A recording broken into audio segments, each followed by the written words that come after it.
hot dog and you put mustard on it and then you put another red condiment on it, most people call that ketchup, which is really hard for me to say because in my mind I say ketchup, and ketchup doesn't sound strange at all. That's just completely what I say, but I've been told numerous times that ketchup is crazy people talk and that I'm just a moron for saying that.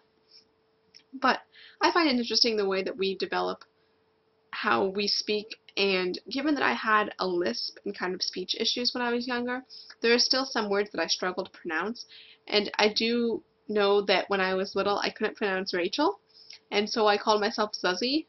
Now I'm not really sure why I invented the term Zuzzy, but it was probably one of the only things I could say. Another word that I say strangely is milk, like I'm drinking a glass of milk. I don't know, I think some people say it more like milk. Milk? Does that sound right? I don't know. I say milk. But let's get into the list of words given to me. Ant. This one's interesting because I think when I read it, if I'm going to see it on a page or on a screen, I would first in my head hear the word aunt, but when I'm calling someone by that term, I definitely say ant. Roof, route, wash, oil, theater, iron, salmon, caramel, fire, water, sure, data, ruin, crayon, New Orleans, pecan, both, again, probably, spitting image, Alabama, lawyer, coupon, mayonnaise, syrup, pajamas, cot, naturally, aluminum, envelope. So I thought I would vlog a little bit or update you on my life. I have just a few more days left of school. It's very hard to be so close to the end and yet have a lot of work left and tests to do and all sorts of shenanigans.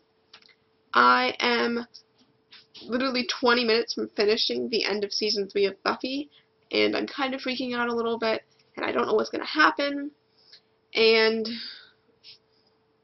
Buffy. Other news, I'm reading this book, Unorthodox by Deborah Feldman, and it's really interesting. It's about a woman who, as a child, grew up in a Hasidic Jewish community, which is an ultra-Orthodox community, a Jewish community that follows every commandment and every law to the best of their ability, as strictly and as precisely as described in the Torah. They're constantly inventing new laws that they kind of deem out of the Torah. They think that these two combine together to mean that you have to do X, Y, and Z. I was up in this community feeling stifled, sneaking to libraries to read other books that weren't kosher to read. And I do know from reading the description that she does abandon the community, which is why she's writing this memoir. And I think I'm getting pretty close to the part where she will, because I don't have much left in the book. I only have this much left.